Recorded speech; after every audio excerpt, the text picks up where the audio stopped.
Estamos de vuelta, vamos a recibir ahora al ex sacerdote Adrián Vitali, autor del libro El Secreto Pontificio. Adrián, ¿cómo estás? Muy buenas noches, muchas gracias por acercarte a nuestro espacio. Bueno, gracias por la invitación, Gabriel. Contanos de qué se trata este nuevo libro. Bueno, El Secreto Pontificio es un ensayo de una investigación sobre la pederastía en la Iglesia. Es un trabajo de 9 años, tiene 5 capítulos donde planteamos cuál puede ser el problema de este problema de la Iglesia, que es su talón de Aquiles contemporáneo y que no puede resolver, que es el tema de los abusos y que siguen cubriendo a sus abusadores, ¿no? Por eso en el capítulo primero planteamos que el problema de la Iglesia es un problema que tiene con el cuerpo.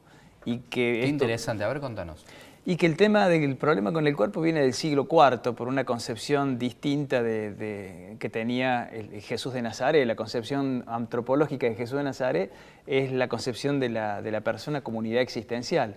El cristianismo ya, digamos, romano, después del siglo IV, cuando se transforma en religión del Imperio Romano, pasa a incorporar la filosofía platónica, el pensamiento filosófico y teológico con San Agustín, y se divide en dos. Entonces Platón decía, existe un mundo de las ideas y un mundo sensible. San Agustín dice, la idea es el alma, lo sensible es el cuerpo. El cuerpo es malo, el alma es buena. Y desde esa perspectiva que parece tan simplista, se desarrolló toda una teología y un pensamiento que la verdad nos hizo mucho daño, ¿no? Que el cuerpo es malo y el alma es buena. Y si el cuerpo es malo y es peligroso, entonces hay que domesticarlo. Y se lo domestica siempre con violencia, ¿no? Por ejemplo, en la Inquisición, en el siglo XII, con las brujas se las quemaba, pero antes se las confesaba. Había que salvar el alma y se quemaba el cuerpo. Cuando también se condenaba a los judíos por ser judíos, a los moros por ser moros, a los herejes por pensar distinto. La política del cuerpo siempre fue un problema para la Iglesia. Y siempre, siempre, digamos, lo que usó para controlarlo fue la violencia, ¿no? Sí. Adrián, ¿cómo tomas la decisión de apartarte de la institución? Bueno, esto fue hace bastante. Yo era sacerdote en Villa Libertador y hacía 3 años que era cura. Y, bueno, me enamoré. Creo que el amor sucede, no depende de méritos ni de virtudes. Y a partir de esa decisión, la que es mi actual esposa quedó embarazada. Y bueno, se lo planteé al obispo. El obispo me dijo que podía seguir siendo cura. La verdad que me sorprendió. Su prima Testa fue el que me dijo. Me ofrecieron trasladarme a otro lugar, fuera del país. La verdad que a mí también me sorprende que don Raúl Francisco haya dicho eso. Y que la Iglesia le pasaba la cuota alimentaria al niño con la condición de que yo no lo veía más, ¿no? Y yo le dije, bueno... menuda condición. Adrián, ¿y qué te lleva a hacer este libro?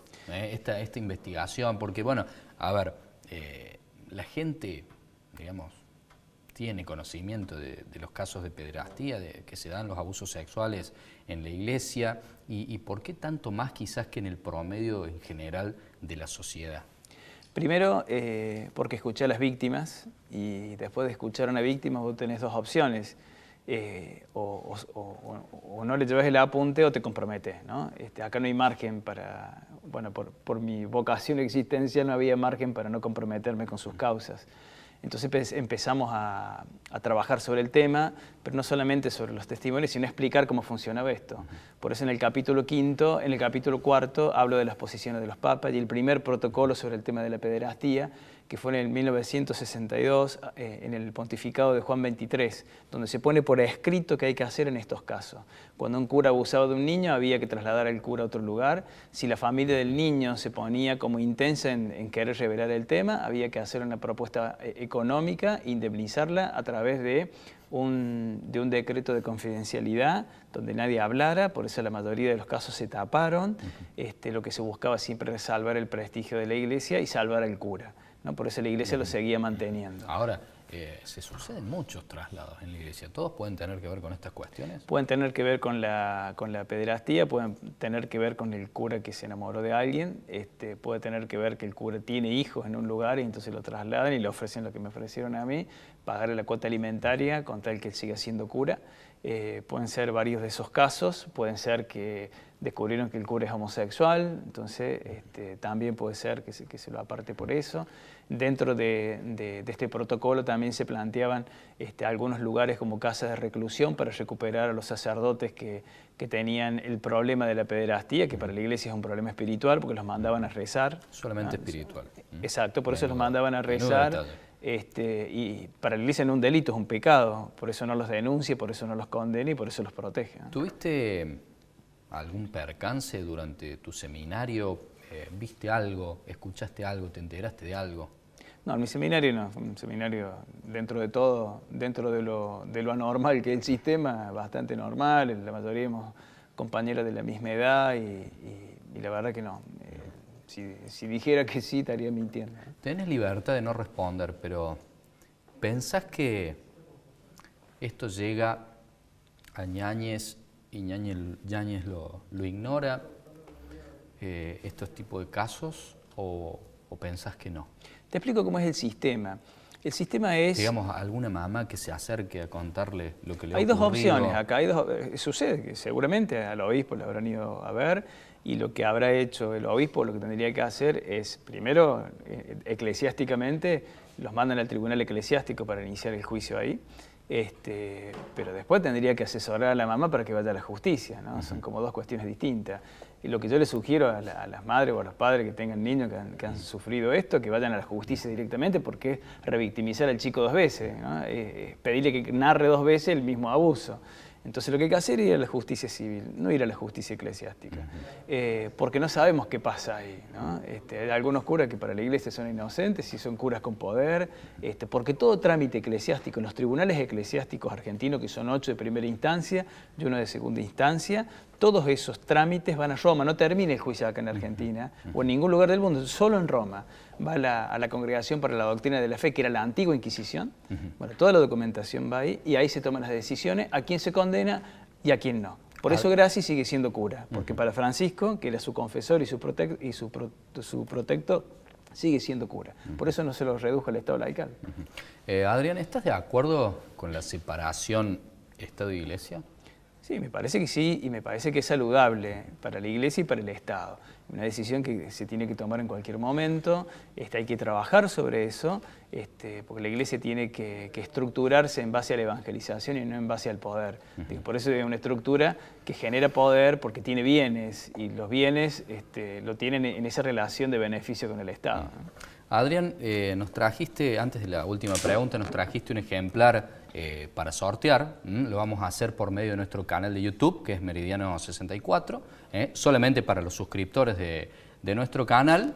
Allí tienen que poner su nombre, su apellido, los 3 últimos números del DNI, y vos mismo el próximo martes en un comentario vas a elegir la persona ganadora, obviamente, que se va a hacer acreedora de este interesantísimo ejemplar. Bueno, muy bien. Adrián, a ver, después del libro, ¿qué pensás que puede ocurrir?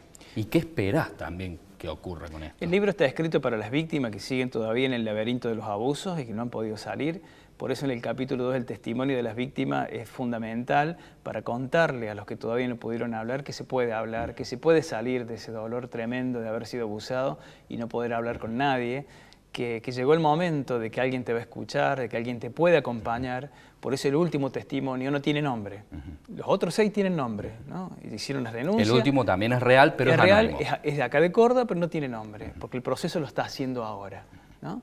Él me dijo que quería salir con su testimonio, no el nombre, porque recién le pudo contar a la mujer, a los hijos, porque el problema de las víctimas es que tienen que confesarse públicamente para que sean creíbles. Exacto. Entonces ese es el gran problema. Pero digo, hay que salir de ese laberinto tremendo porque termina enfermándonos. ¿Y qué manera de darle fuerza a las personas para que salgan? Adrián, vos hiciste un cálculo aproximado de cuántos sacerdotes pederastas puede haber en nuestra provincia. ¿Cuál es el número aproximado y también en nuestro país? La proyección que hicimos fue la siguiente. En Argentina somos 45 millones de habitantes y hay un cura cada 7.000 habitantes. Es decir, tendríamos cerca de 6.500 curas en Argentina. Y si la Iglesia ha generado en todo este tiempo entre un 5, 8 y fue avanzando hasta un 10% de pederastia, es decir, que tendríamos cerca de 650 curas pederastas.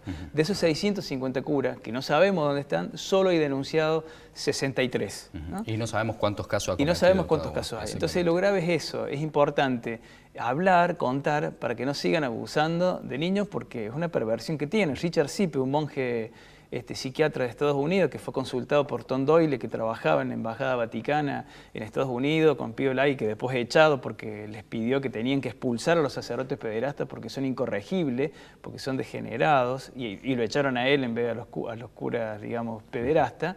Él planteaba que es imposible que se recuperen. Todavía la medicina no resolvió el problema. Exacto. Entonces, tenerlos en la iglesia y vinculados a los niños es tremendamente grave. Entonces, lo que hay que hacer es hablar para que estas cosas no sucedan y evitar que sucedan. Adrián, ha sido un gusto recibirte. Quedan las puertas abiertas de nuestro programa. Bueno, muchas gracias a usted. Y un detalle más, el libro lo pueden encontrar en las librerías de Córdoba y también en Amazon como ebook.